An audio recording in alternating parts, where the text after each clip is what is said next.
when you come here, what should your fans expect? What should, people who are buying this ticket to see you, what kind of a show will it be? What should they expect? It will be a big, fat, funny show, and it will definitely change when I arrive. So Hmm. I like mixing local stuff with pre-prepared material. Who was this person you were following on Instagram? Did you manage to? It's Alex, okay if you haven't.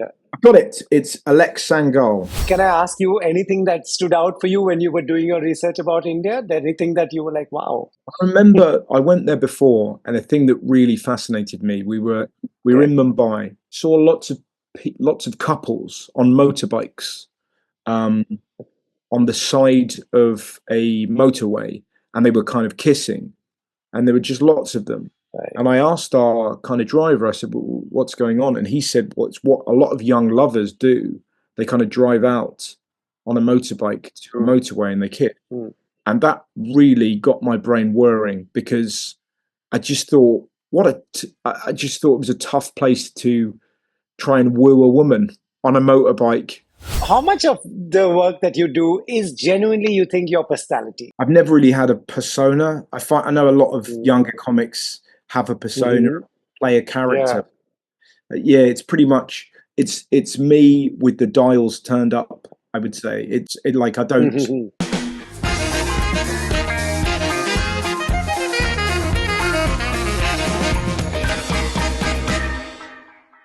Hi, Russell. Welcome to Bollywood Hungama. Looking forward to seeing you in India. Firstly, thank you for taking out the time to talk to me. Pleasure. I'm looking forward to doing stand-up comedy in India for the first time. Right. You have so much experience. You've done comedy in different places. You have a show with your name. What is the biggest challenge when you're going to a new place with a full new audience? What kind of research goes, cracking something local that people will connect with? I go on the internet and I do loads of research and I try and find out Okay. little bits and pieces. And then I get there, I'll Hmm. get there a couple of days early, like a sort of like a stakeout cop, and I will sit in my police car and I will observe India and then probably do a couple of short spots at a comedy club before I do my main show and just literally Okay. see what works. That's the joy of it. You kind of rock up. I'm in Copenhagen at the minute, and you Okay. just spend the day walking around. You go to coffee shop, you go to bars, you look at the internet. You just kind of Hmm. take everything in, and then see what falls out your mouth on stage. That's it, really. Can I ask you anything that stood out for you when you were doing your research about India? Anything that you were like, wow? I remember I went there before, and a thing that really fascinated me. We were Okay. in Mumbai, Oh, nice. Okay. yeah, and I saw lots of couples on motorbikes, um, on the side of a motorway, and they were kind of kissing, and there were just lots of them. Right. And I asked our kind of driver, I said, "Well, what's going on?" And he said, "What's what a lot of young lovers do. They kind of drive out on a motorbike to a motorway and they kiss." Hmm. And that really got my brain whirring because I just thought, I just thought it was a tough place to try and woo a woman on a motorbike by a motorway. So straight away, my brain was like, there's definitely a routine in that if you were trying to lose your virginity on the side of the road in England Right. with traffic, and my brain was just kind of like fizzing with that. So that was definitely Hmm. something.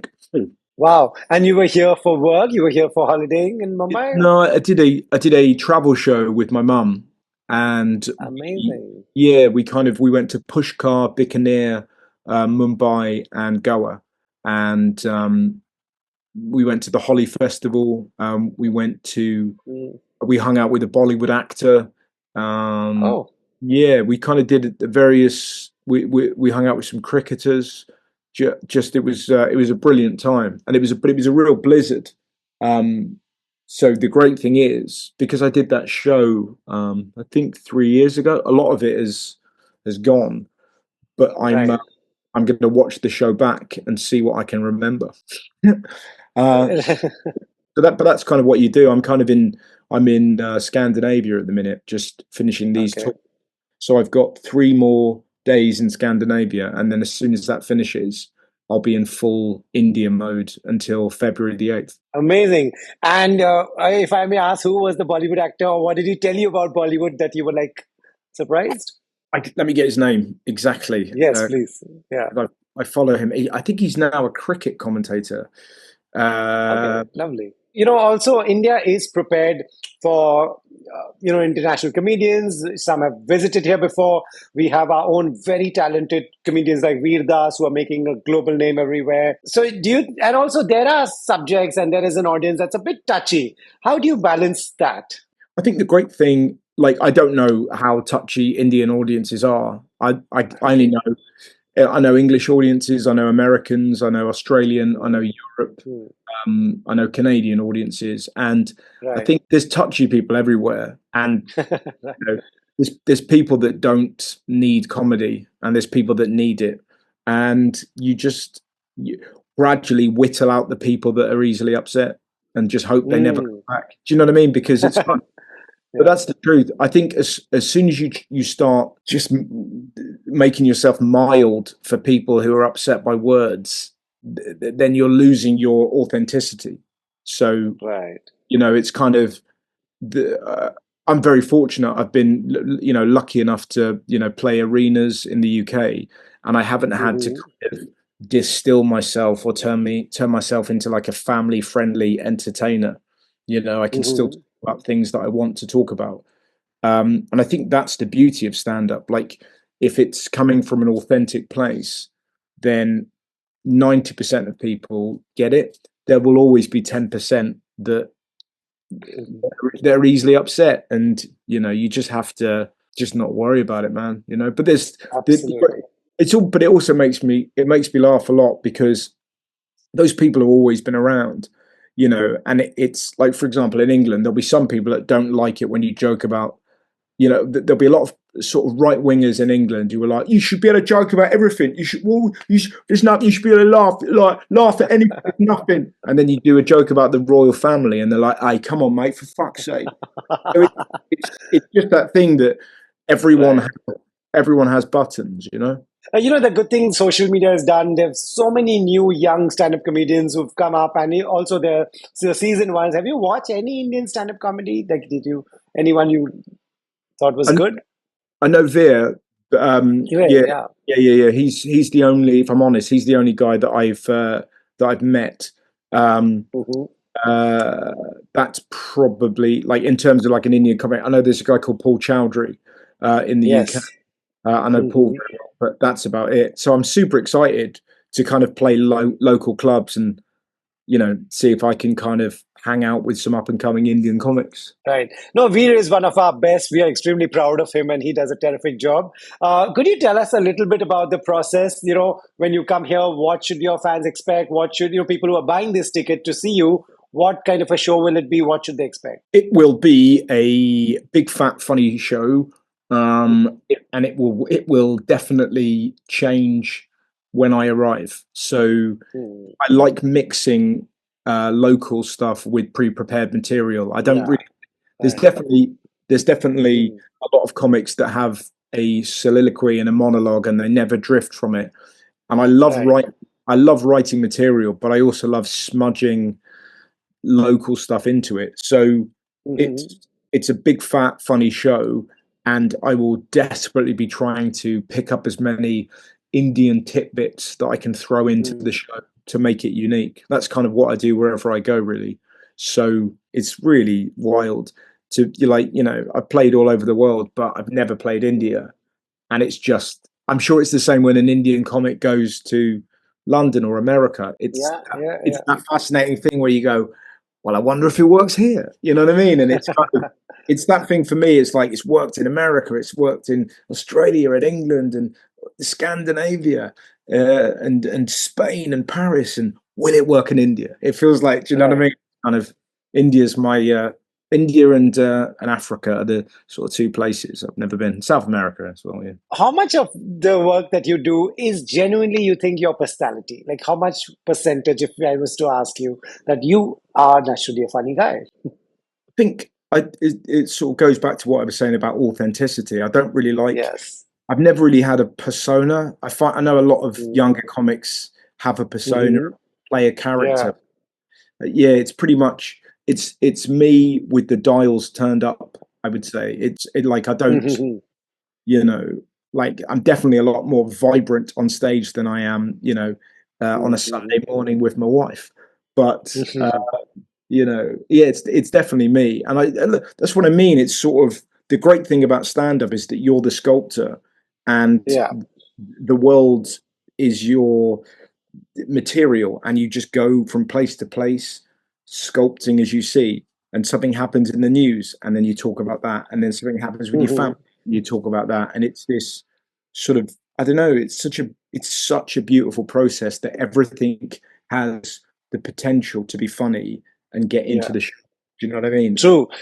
Yeah. Rick Rubin's When you, sorry, no, go on, go on. when you came with your mom, did you have any assumption about India and you thought it was completely different when you saw it for real? No, I love street level knowledge, so I love that feeling of uh just letting a new place explain itself.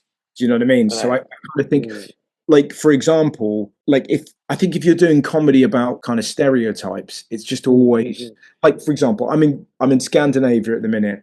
I'm in, and if I was talking about IKEA and how beautiful they are, and that they all make porn, it would die. But for Mm. example, a lot of people in Copenhagen go to porridge bars, like bars where we would have an Mm. alcohol bar. They eat porridge. Mm. That's Mm. funny to me as an outsider to see young hip people eating Mm. porridge. But you Right. would you wouldn't know that that was funny until you were here. And it's that thing. That's Mm. what I love. So, for example, there'll be stuff in India beyond the realms of what we think India is that will be so funny and unique and wild that you can only see them when you're there. And that is the fun. Right. Do you know what I mean? When you're writing now, do you think it's slightly different from how you used to write earlier, Yeah. because of the intolerance level in every country rising and them having a platform and them ganging up and using social media to ban comedians, to ban a show? These things happen all over. Veer Das has faced so much backlash in India. There were complaints filed against him, but he continues to do the amazing work. Are you a little more careful on what you write? Well, I don't know the parameters of India. So again, that's another interesting thing. Like, to Yeah. me as a comedian, I come from a country where we could say anything about our leaders, anything about our MPs, and and nobody would care. That's really interesting to see. Like, it makes me laugh when you see a lot of American comedians complaining that their freedom of speech is being impacted, and like, go to Russia and do some jokes Yeah. about Putin, and then we'll see Right. how brave you are. So Yeah. even you know talking about the different levels of persecution within a country for telling jokes, that's so interesting to me as Mm, somebody mm, who mm. loves stand up. So yeah, you just kind of I don't know if you have to be fearful of it, but you just kind of have to. It's just like I say, it's interesting to experience. Yeah, yeah, yeah. That, True. I think, because that 10% that will always find jokes upsetting, because they now have keyboards and they have phones, that their complaints can become tangible. Whereas before, these people used to just mutter to themselves and they were now angry.